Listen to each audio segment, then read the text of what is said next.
जय हिंद दोस्तों, बहुत बहुत स्वागत है आप सभी लोगों का राजर्षि क्लासेस पर। मैं प्रिया आज आपके साथ डिस्कस करने वाली हूँ MGKVP बीएड का जो पेपर है लिंग विद्यालय और समाज, जेंडर स्कूल एंड सोसाइटी।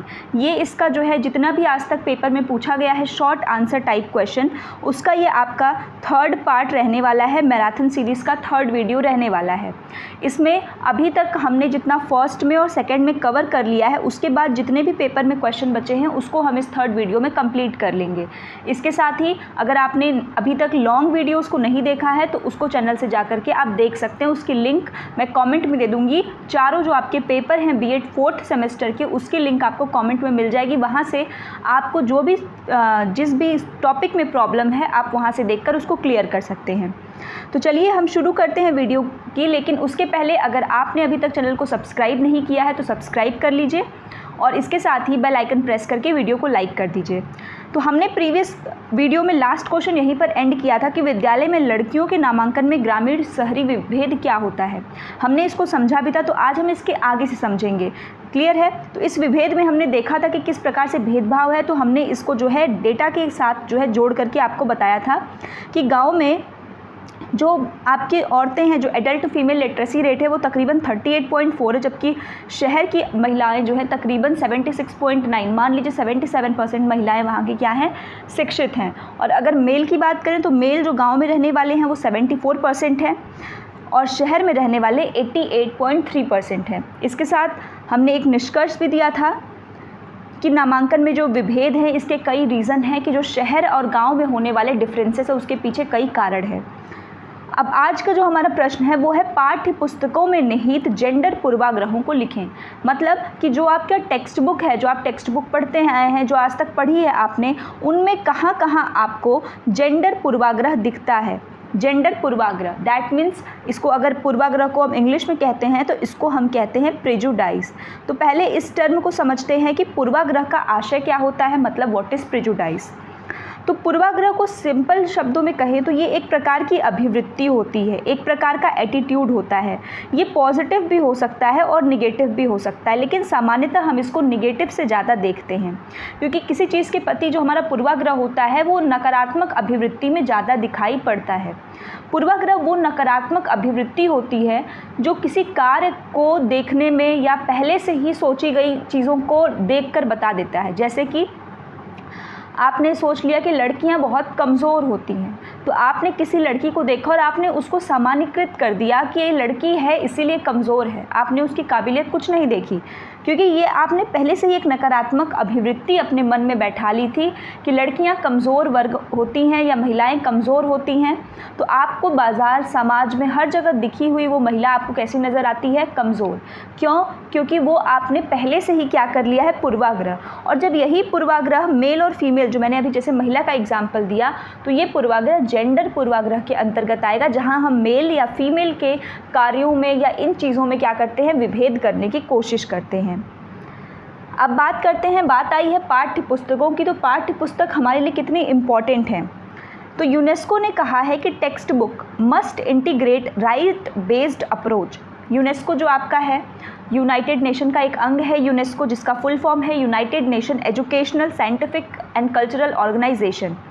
इनका कहना है कि जो पाठ्य पुस्तकें होती हैं उसको सही दृष्टिकोण के साथ बनाया जाना चाहिए, क्योंकि हमारी जो शिक्षा दीक्षा होती है वो कहीं ना कहीं उसी टेक्स्ट बुक के माध्यम से ही होती है, तो उसको सही होना बहुत ज़रूरी है। अब बात करते हैं कि जो टेक्स्ट बुक में कुछ ऐसी चीज़ें जो कि जेंडर पूर्वाग्रहों को दर्शाती हैं। सबसे पहला है स्त्रियों और लड़कियों का कम प्रतिनिधित्व। ये जो टर्म है इसको आप स्वयं से भी लिख सकते हैं, काफ़ी आसान है, सरल है, व्यवहारिक है। क्योंकि ऐसा आप देखेंगे टेक्स्ट बुक के अंदर कि लड़कियां और स्त्रियों का प्रतिनिधित्व, जो रिप्रेजेंटेशन होता है, उसमें बहुत कम होता है। माताओं महिलाओं को सदैव निष्क्रिय भूमिका में दिखाया जाता है। अगर कोई कहानी आप इंग्लिश में भी पढ़ते हैं, लैंग्वेज की बात कर रही हूँ, लैंग्वेज में भी बताएगा तो वो बताएगा कि माँ घर में खाना बना रही थी और पिताजी कुछ ज़रूरी काम कर रहे थे और माँ जो है दिनचर्या के कार्यों में लगी हुई थी। तो आप इस भाषा से समझिए कि पिताजी का हर कार्य महत्वपूर्ण हो जाता है, लेकिन माँ का एक्स्ट्रा ऑर्डिनरी काम भी सामान्य हो जाता है। तो ये क्या है कि महिलाओं को, स्त्रियों को हमेशा निष्क्रिय भूमिका में दिखाने का काम भी ये जो है टेक्स्ट बुक करता है। विषय वस्तु उदाहरण में लड़कियों को परंपरागत भूमिका में दिखाया जाना। अक्सर हमसे ऐसा ही बताया जाता है कि माँ को हमेशा किसी कहानी में घर का काम करते हुए दिखाया जाएगा, या माँ को कुछ ना कुछ ऐसा कार्य जो पहले के समय से चला आ रहा है कि नहीं, महिलाओं को ये कार्य ही करने चाहिए। तो परंपरागत भूमिका में ही दिखाने की कोशिश की जाती है। समाज में तो की जाती है, लेकिन उस समाज के ही लोग जो किताबों को बनाते हैं, लिखते हैं, उनके द्वारा भी ये गलतियाँ की जाती हैं, जो जेंडर पूर्वाग्रह का उदाहरण है। नेक्स्ट है रूढ़िवादी व्यवसायों भूमिका में चित्रित करना। बिल्कुल वही बात है कि अगर आज भी ऐसा है कि अगर आप देखेंगे कि महिलाओं के लिए अगर कहा जाए नौकरी की बात, तो हम पहले ये देखता है समाज, परिवार, ये है हमारी सोसाइटी का पार्ट है कि कौन सी जॉब ज़्यादा सिक्योर रहेगी, किस में लड़की सेफ़ रहेगी। अब उसमें जो एक आता है वो आता है आज के समय में, अगर प्रचलित मैं कहूँ तो जो आप लोग कर रहे हैं बीएड, कि बीएड लड़की कर लेगी तो कुछ नहीं होगा, तो कम से कम फैमिली वाले टीचर जॉब अच्छी है, कहीं जाना आना नहीं होगा, लड़की कहीं से भी रहकर कर सकती है, शादी करने में भी कोई दिक्कत नहीं होगी। तो ये क्या है, ये रूढ़िवादी व्यवसाय है, जो कुछ ऐसे व्यवसाय को चुनाव कर देना कि लड़की होम साइंस पढ़ेगी क्योंकि आगे जाके इसको किचन में ही संभालना है। तो ये कुछ ऐसे व्यवसाय हैं जो क्या है, रूढ़िवादी व्यवसाय है। उन किताबों में भी इन्हीं व्यवसायों को अधिक चित्रित किया जाता है। इसके अलावा पुरुष को बहादुर, साहसी और घर बाहरी कार्य करने वाला, और वहीं महिलाओं को निष्क्रिय, आत्मत्याग और गपशप के रूप में दिखाया जाता है। ये बिल्कुल सही बात है। अगर आप देखेंगे कि इंग्लिश में या आपके किसी चैप्टर में अगर कोई स्टोरी दी गई है, तो उस स्टोरी में आप कभी ये नहीं सुनेंगे कि लड़की है, लड़की ने किसी का गई, लड़की सर फोड़ के आ गई, या फिर लड़की गई कुछ ऐसा काम कर दी। नहीं, आपको ऐसी कहानियाँ उसी टेक्स्ट बुक में मिलेंगी जहाँ रियल लाइफ इंसिडेंट के बारे में लिखा रहेगा। जैसे कि आपको अगर अरुणिमा सिन्हा के बारे में मिल जाए या किसी IAS IPS के बारे में लिखा मिल जाए, उनमें ही लड़कियों के अद्वितीय कार्य नज़र आते हैं। लोगों का जो चित्रण करके जो कहानी आप कह सकते हैं जो इमेजिनेटिव स्टोरीज़ होती हैं, उसमें आपको ऐसी जो है लड़कियों के द्वारा अदम्य साहस वाले कार्य करते हुए कभी कोई सोच नहीं सकता है। तो जो इस बात को दर्शाता है कि जो पाठ्य पुस्तकें हैं उनमें भी किस हद तक जो जेंडर आपका पूर्वाग्रह है वो शामिल है। अब यहाँ पर एक नोट में बात कही गई है जो NCERT के लिए है, इसको आप लिखिएगा ज़रूर। NCERT ने लैंगिक समानता को काफ़ी प्रोत्साहन दिया है। लैंगिक समानता मतलब कि लड़का लड़की एक समान, दोनों में हम कोई भेद नहीं करते, और निरंतर उसमें इन पूर्वाग्रहों को कम करने की कोशिश करता है। NCERT अब और आप NCERT की किताबों में आसानी से इन चीज़ों को देख सकते हैं। आपको पता होगा अगर आपने SST या NCERT की किताबें देखी हैं तो उसमें वो लोग एग्जाम्पल के तौर पे एक लड़का और एक लड़की दोनों को बनाते हैं। अगर एक भी है तो उसमें आप लड़की को लगाएंगे। इसके साथ ही जो हम लोग जब किताबों को पढ़ते हैं तो उसमें आप देखेंगे अधिकतर वर्ड मैस्कुलिनिटी को जो है दिखाता है कि वो ऐसे काम करेगा या करेगी नहीं दिखाया, करेगा, इस प्रकार से होता है। तो वो क्या है कि वो सिर्फ ऐसा लगता है कि वो बालक लड़के उनके लिए ही बनाई गई है वो पुस्तक। तो अब NCERT इसमें काफ़ी स्ट्रिक्ट है और आप देखेंगे कि वहाँ लड़की है, क्योंकि जब लड़का लड़की बन करके पढ़ सकती है, किताबों को समझ सकती है, तो लड़के भी अगर रही है, कर रही थी, लिखा है तो लड़के भी पढ़ सकते हैं। तो ये इनिशिएटिव NCERT ने काफ़ी पहले से जो है कर रहा है। धीरे धीरे समाज में वो चीज़ें बाहर आ रही हैं, जो एक अच्छा कदम है। तो इसके साथ आप अपने आंसर को एंड करिएगा कि अब ये चीज़ें जो है जब NCERT करा तो धीरे धीरे और भी जो राइटर्स हैं उनका भी जब नज़रिया या उनका भी फोकस इस पॉइंट पे जाएगा तो निश्चित ही और भी चीज़ें आगे हमें सही देखने को मिलेंगी। बढ़ते हैं अगले प्रश्न की तरफ। अगला प्रश्न है माध्यमिक शिक्षा के स्तर पर नामांकन में जेंडर गैप। माध्यमिक शिक्षा की बात की जाए तो ये बात कह रहा है सेकेंडरी एजुकेशन की कक्षा 9 से लेकर के 12 के स्तर पर नामांकन में जेंडर गैप। जेंडर गैप का सीधा सा अर्थ होता है कि लड़के का और लड़की का, जब भी जेंडर का नाम है तो वहाँ गर्ल और बॉय को ही आप देखेंगे, और गैप का मतलब है कि जितनी लड़के की संख्या है उससे या तो कम लड़की की संख्या है, लड़के की संख्या कम, मतलब किसी एक में असंतुलन का होना जेंडर गैप को दर्शाता है। क्लियर है? अब यहाँ पे जब जेंडर गैप में हम एनरोलमेंट को समझेंगे तो एनरोलमेंट को समझने से पहले हमें समझना होगा ग्रॉस एनरोलमेंट रेशियो को। ग्रॉस एनरोलमेंट रेशियो का मतलब होता है कि उस क्षेत्र में कितने बच्चों ने पार्टिसिपेट किया। जैसे अगर हम 1000 बच्चों को मान रहे हैं कि 1000 बच्चे वहाँ प्रेजेंट हैं, उस उम्र के जो कि क्लास 9 से 12 तक में पढ़ते हैं, उनमें कितने लोगों ने दाखिला लिया है। तो अगर 2013 और 14 की हम बात करें तो प्राइमरी में जो 100 लड़कों पर 93 लड़कियां पढ़ती हैं। अगर हम प्राइमरी की बात करें 2013-14 में तो 100 लड़कों पर 93 लड़कियां हैं।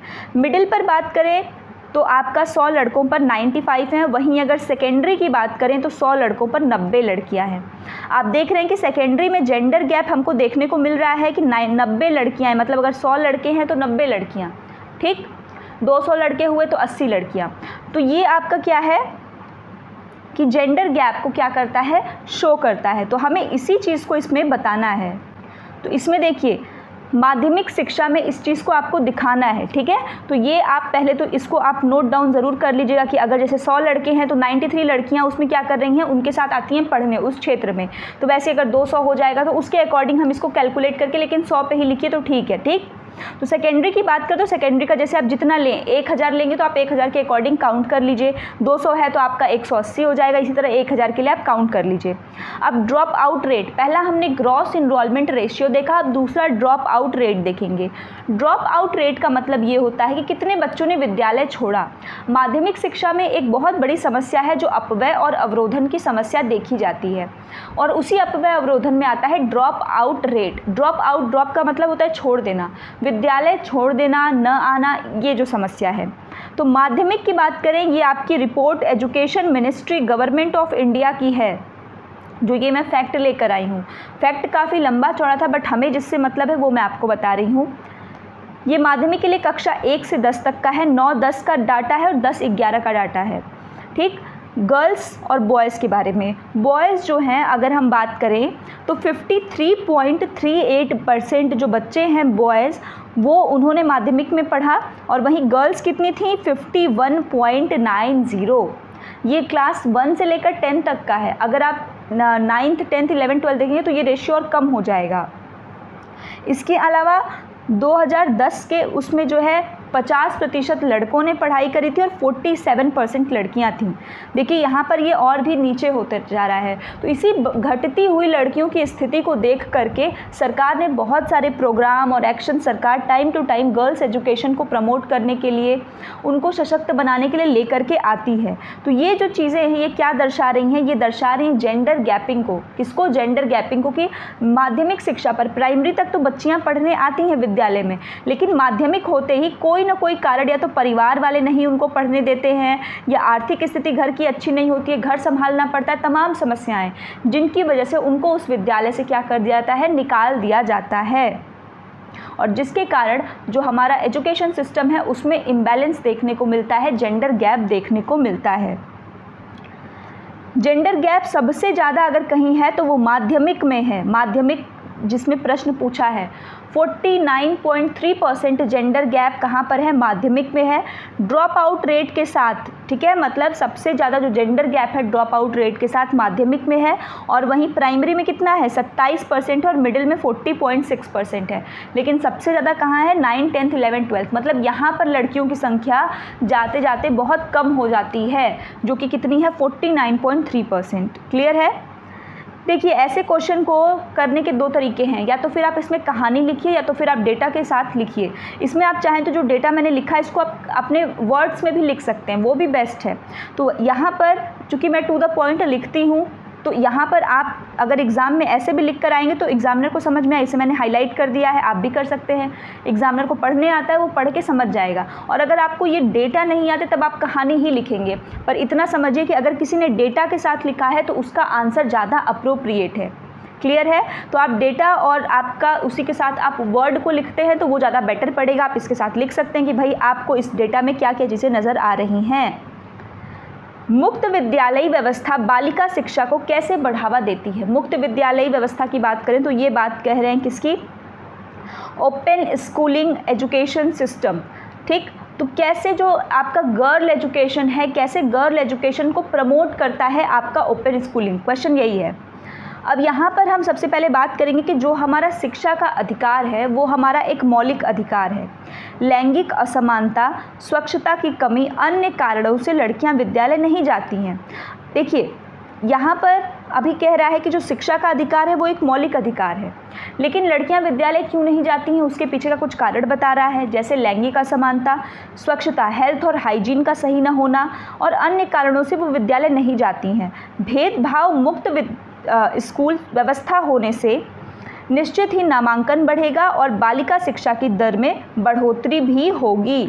देखिए ये जो बात कह रहा है मुक्त विद्यालय व्यवस्था, तो ओपन स्कूलिंग की बात एक तो ये कर रहा है, किंतु अगर आप अपने सिलेबस में देखेंगे तो या तो मुक्त विद्यालय जो हम ओपन स्कूल्स की बात करते हैं वो है, या तो एक और स्कूल जो देखने को मिला है वो है भेदभाव मुक्त, कि अगर आप अपने विद्यालय को भेदभाव मुक्त बनाते हैं तो वो कैसे गर्ल एजुकेशन को प्रमोट कर सकता है। तो एग्जामिनर सर क्या पूछना चाह रहे थे इस क्वेश्चन में मुझे तो क्लियर नहीं हुआ, फिर भी मैंने आंसर लिखा और मैं आपको दोनों पॉइंट से बता दे रही हूँ, NIOS के पॉइंट से भी और अगर जो है यहाँ पर इस मुक्त की जगह इनका भेदभाव है तो उसके पॉइंट से भी, क्योंकि आपके सिलेबस में भेदभाव वाला पॉइंट है, हालांकि NIOS भी सिलेबस में है आपके, तो दोनों से मैं आपको बता देती हूँ, कोई दिक्कत नहीं है क्योंकि NIOS आपके 4th पेपर में है, इसमें नहीं है, जेंडर स्कूल एंड सोसाइटी में नहीं है वो। तो देखिए मुक्त विद्यालय व्यवस्था जैसा कोई कॉन्सेप्ट लिंग विद्यालय और समाज में नहीं है। मुक्त विद्यालय क्या होता है, जहाँ पर लड़कियों को जैसे दूरस्थ शिक्षा का आपका हो गया वो मुक्त विद्यालय के अंतर्गत आता है। तो वो तब की बात होती है कि जब हम कब होता है कि जब बच्चे जो है अपनी फॉर्मल एजुकेशन ले पाने में असमर्थ होते हैं, तब वो जो है आपकी लेते हैं, एक प्रकार से जो निरौपचारिक शिक्षा होती है, नॉन फॉर्मल एजुकेशन, उसके अंतर्गत। तो यहाँ इन्होंने मुक्त विद्यालय से इनका मतलब यही था कि भेदभाव रहित विद्यालय कैसे मिलेगा, और अगर वो भेदभाव रहित विद्यालय है तो बालिका शिक्षा उसमें कैसे बढ़ेगी। तो अगर भेदभाव रहित विद्यालय होगा तो वो बच्चियों को जो है समान अवसर प्रदान करेगा। तो जब लैंगिक असमानता के कारण लड़की स्कूल नहीं जा रही है, तो जब आप वहाँ पे लैंगिक समानता क्रिएट कर देंगे तब तो जाएगी, पहला पॉइंट। सामाजिक एकता, वहाँ पे सामाजिक क्या होगा, एकता, सोशल इंटेग्रिटी, जब ये चीज़ें आएंगी, जब आपके विद्यालय में जो आपका भेदभाव मुक्त विद्यालय है, तब इससे लड़कियों की संख्या में भी क्या होगा, बढ़ोतरी होगा। सुविधाएं, आप वहाँ पे बेटर जो है हेल्थ के, बेटर हाइजीन के अगर चांसेस को रखते हैं, तब आपके यहाँ इस चीज़ को बढ़ावा मिलेगा। इसके साथ आप महिला सशक्तिकरण का समर्थन करेंगे कि जो महिलाओं को सशक्त बनाने वाले कानून हैं, नियम हैं, आप उनका पालन करेंगे, उनको सहयोग देंगे, उनका समर्थन करेंगे। शारीरिक शिक्षा की भी व्यवस्था वहाँ होनी चाहिए। अभिभावकों में भी शैक्षिक जागरूकता होगा, तभी जो है आपका भेदभाव रहित जो विद्यालय हैं वहाँ पे लड़कियों का नामांकन बढ़ेगा। क्लियर है?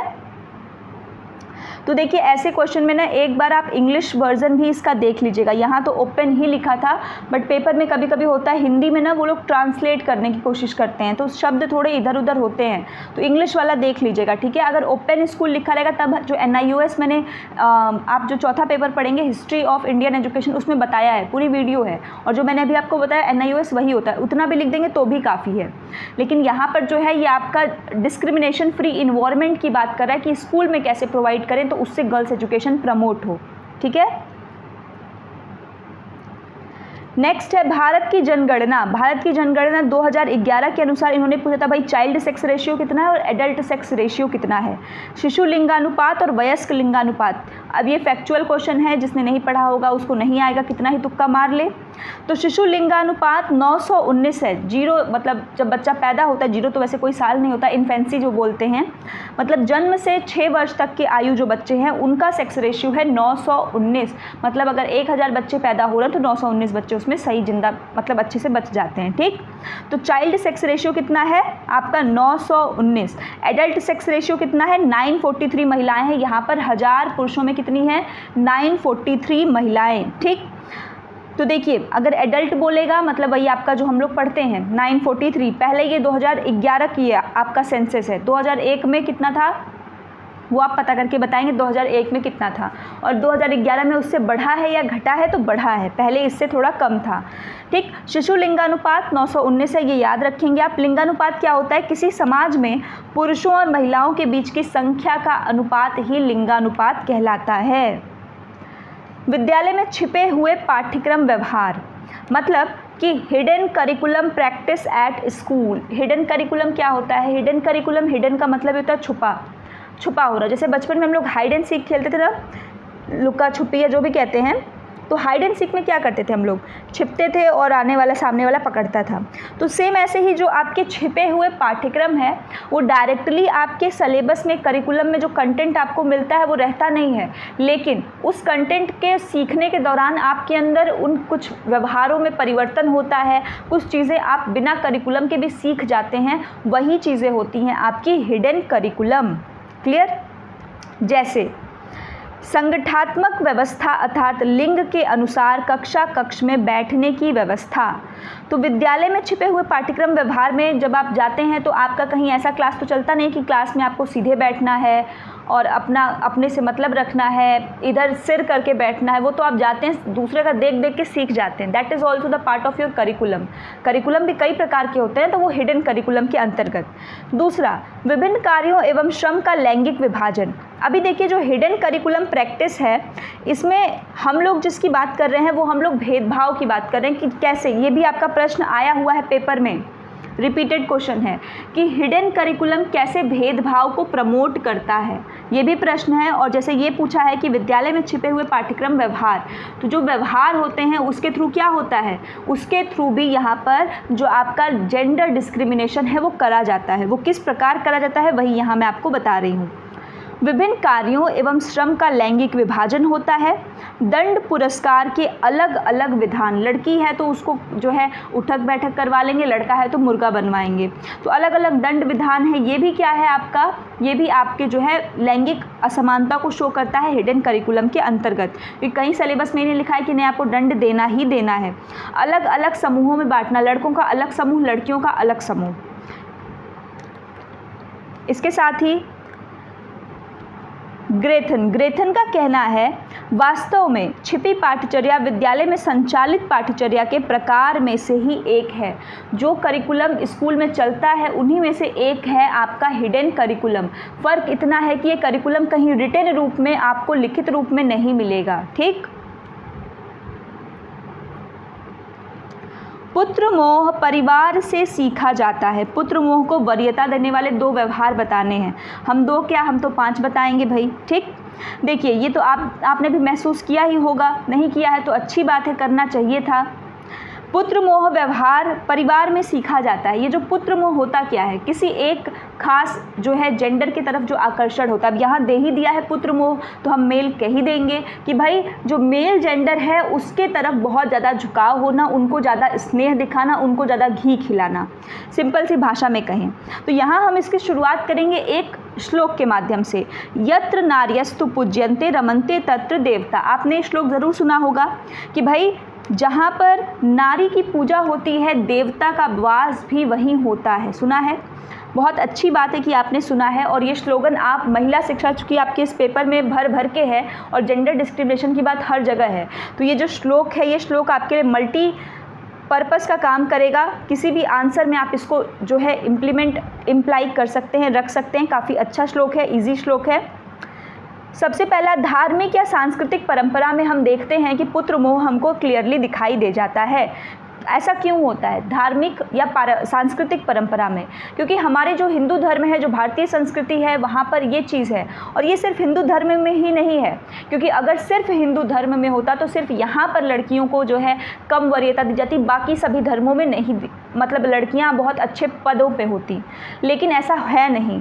तो यहाँ पर मैं अपनी संस्कृति को बता रही हूँ। जैसे हिंदू धर्म में सनातन धर्म है, तो ऐसे ही बाकी भी जो संस्कृतियाँ हैं उनका भी यही है कि वहाँ पर भी ये माना जाता है कि जो वंश परंपरा है उसको आगे बढ़ाने का काम कौन करेगा? पुरुष करेगा, लड़का करेगा।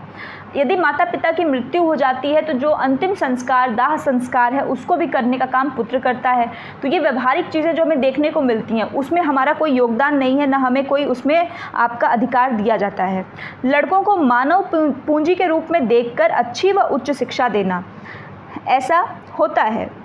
ऐसा हमारे साथ में ही जो है एक लड़का पढ़ता था वो, हम लोग सीबीएसई बोर्ड से पढ़े हैं तो वो सीबीएसई बोर्ड में पढ़ता था, जबकि उसकी बहन जो छोटी थी उससे वो पढ़ने में काफ़ी अच्छे थे, लेकिन उसको उसके पेरेंट्स यूपी बोर्ड में पढ़ाते थे।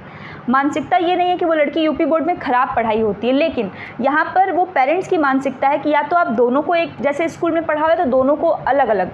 तो यहाँ पर उन्होंने क्या किया कि एक को सीबीएसई बोर्ड में डाला और एक को यूपी में। तो लड़के को इसीलिए डाला क्योंकि लड़के को वो किस रूप में देख रहे थे, अपने मानव पूंजी के रूप में देख रहे थे। तो ये समाज की भी सच्चाई है कि लोग क्या करते हैं, पुत्र मोह के चक्कर में ऐसा करते हैं कि उन्हें लगता है कि लड़का हमारा कमाएगा तो हमें देगा, ठीक, और वो हमारा लाइफ टाइम क्या करेगा, केयर रखेगा, इसीलिए उसको मानव पूंजी के रूप में देखते हैं। लड़की को कितने अच्छे स्कूल में पढ़ा देंगे, वो तो हमें पैसा कमा के देगी नहीं। तो ये भी सोच लोगों की होती है जो दिखाती है। लड़कों को आर्थिक अधिक पारिवारिक संसाधन देना, ये भी कई परिवारों में देखने को नज़र आता है कि घर में जितने सामान हैं उसमें सबसे ज़्यादा संसाधन का प्रयोग लड़कों को दिया जाता है।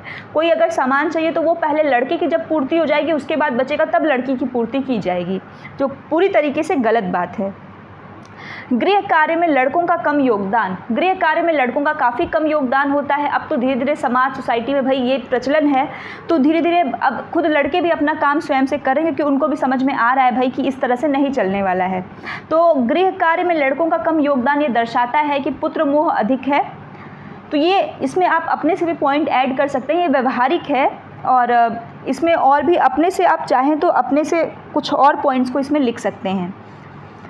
अब इसके बाद जो क्वेश्चन है वो है difference between sex and gender. Sex और जेंडर के बीच में क्या अंतर है। सेक्स को इंग्लिश में भी सेक्स लिखते हैं, जेंडर को कभी कभी लिंग लिखते हैं हिंदी में, ठीक है। तो इसको तो इंग्लिश में ही करना चाहिए, लेकिन इन लोगों ने हिंदी में पता नहीं क्या है सेक्स और जेंडर, ठीक है। चलिए समझते हैं, बहुत बेसिक है, मैं आपको बिल्कुल ऐसा बताऊँगी, ध्यान से इसको सुनिएगा, फिर उसके बाद कभी कन्फ्यूजन नहीं होगा। पहला है आपका सेक्स, दूसरा है आपका जेंडर, यही है, ठीक है।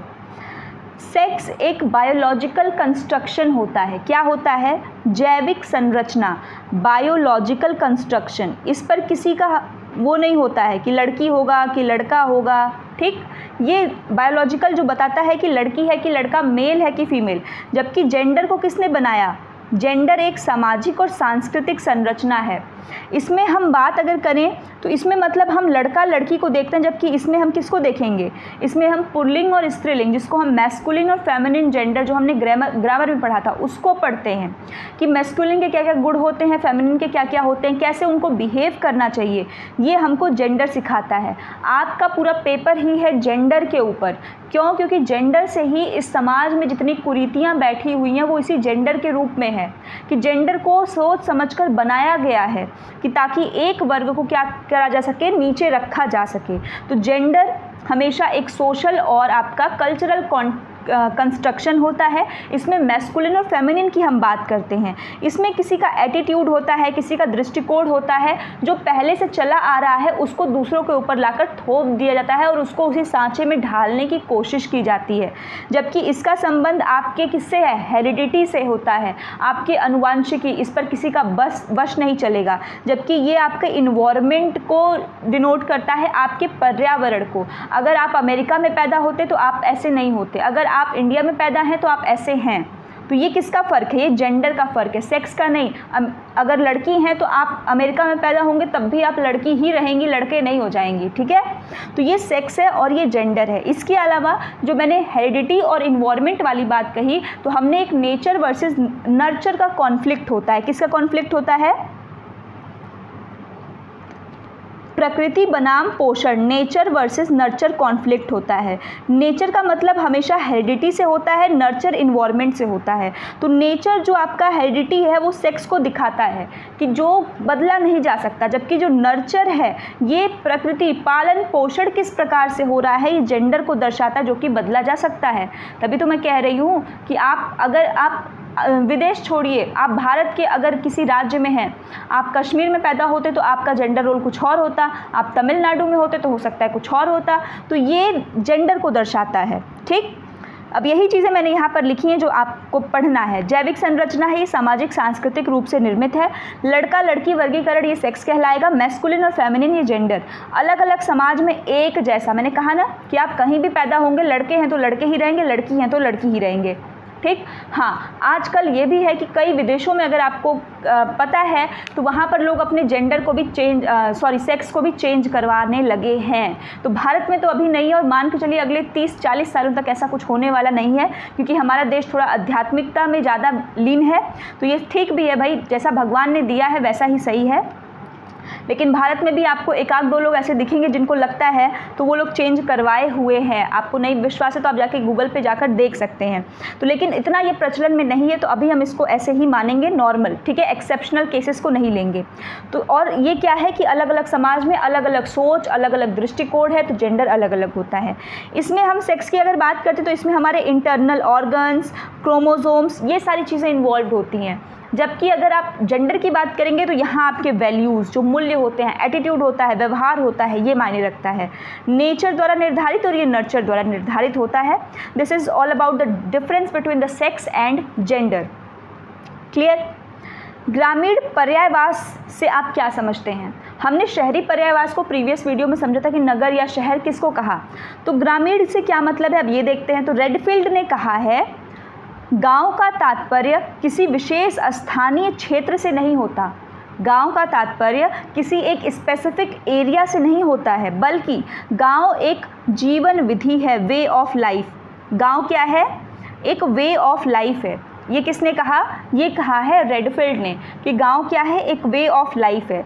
कुछ विद्वानों का मानना है, अब ये जो विद्वानों का मानना है वो मेरा मानना नहीं है, कि 3000 अथवा इससे कम जनसंख्या वाले क्षेत्र को गांव कहा जाता है, कि जहां पर 3000 से कम लोग रहते हों उसको गांव कहेंगे।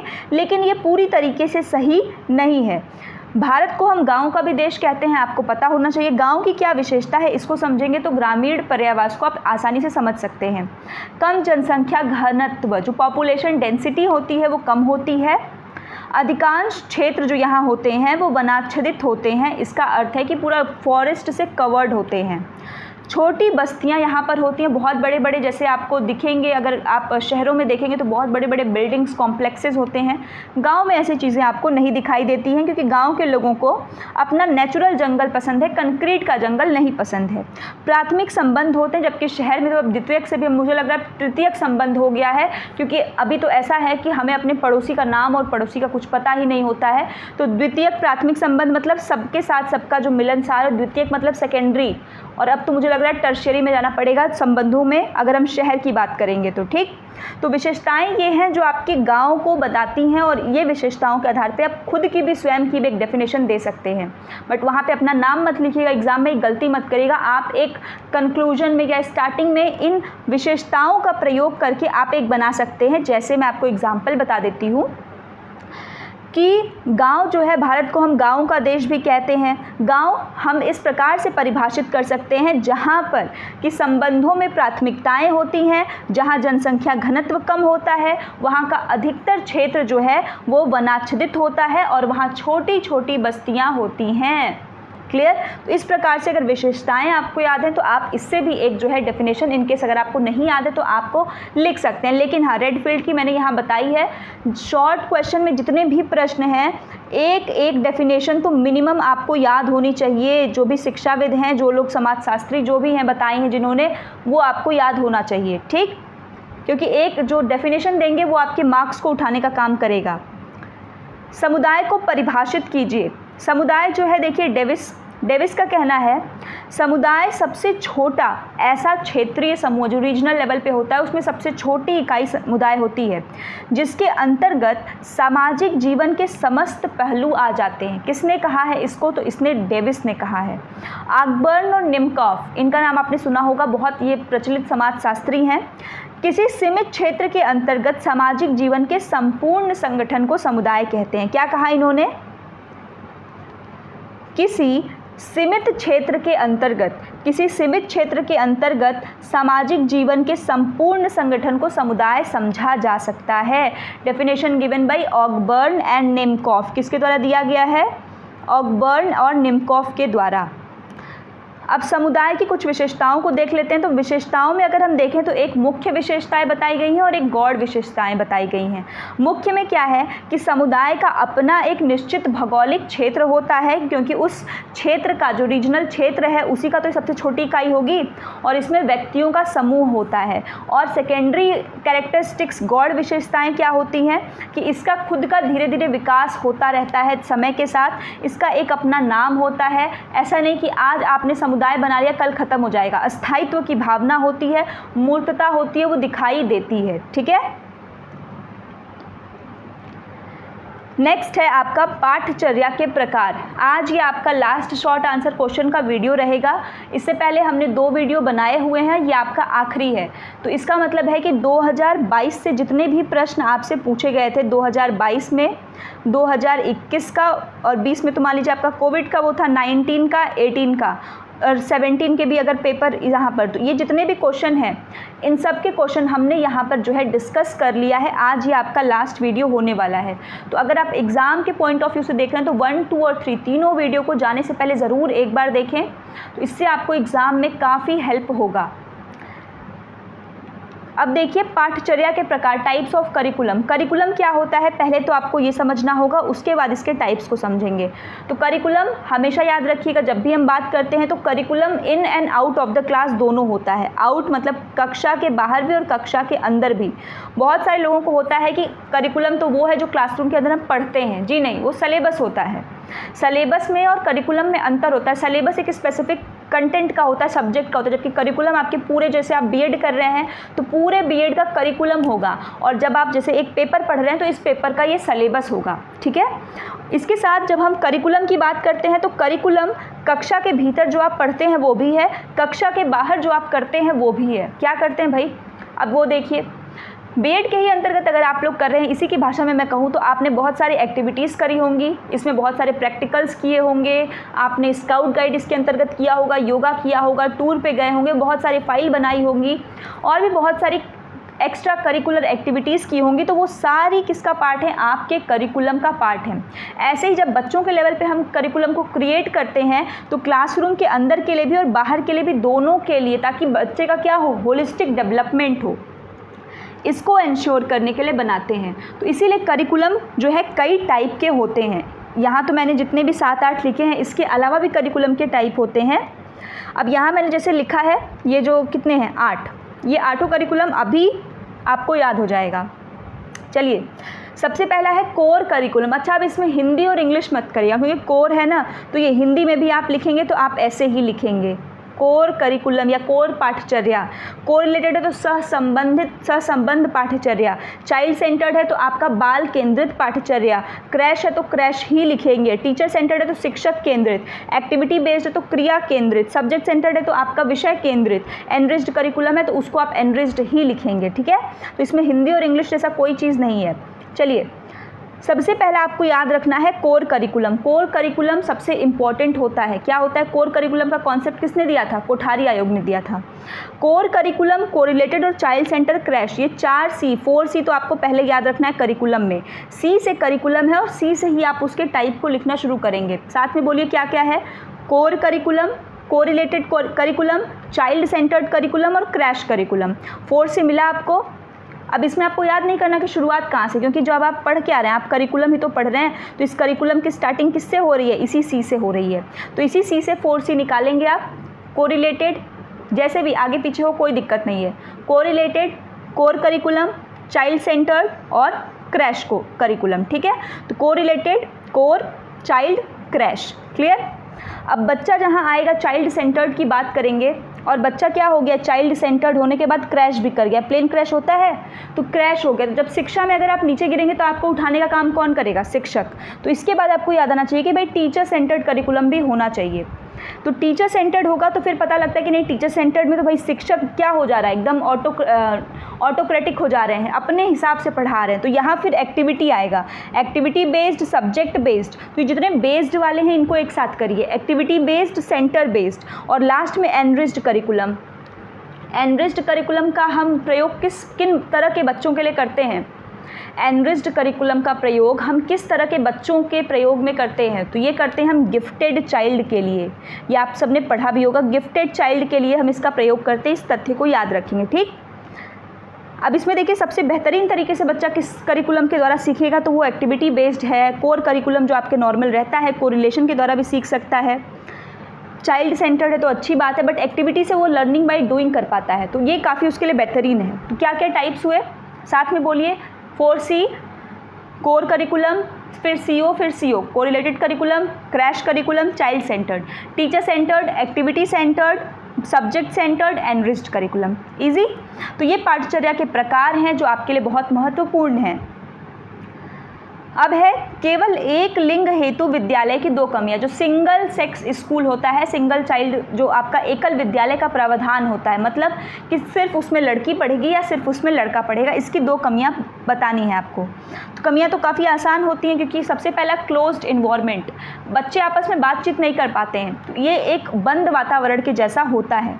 विपरीत लिंग के साथ न्यूनतम सहभागिता, शुरुआत से ही जब बच्चे एडजस्ट नहीं कर पाते हैं तो आगे जाकर के भी उनका कॉपरेशन लेवल बेटर नहीं हो पाता है।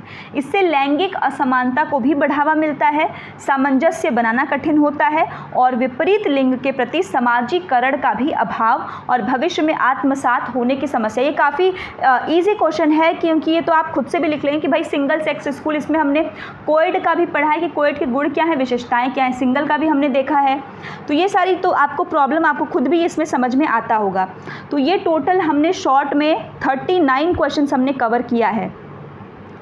39 क्वेश्चन हमने टोटल आपके जेंडर, स्कूल और सोसाइटी में कवर कर लिया है। कुछ क्वेश्चन इसमें से ऐसा भी है जो रिपीटेड टाइम है, तो जितना आपका मेजॉरिटी, अगर आप देखेंगे 40 क्वेश्चन तो 4 साल का पेपर, बट हमने 5 साल का पेपर सॉल्व किया है।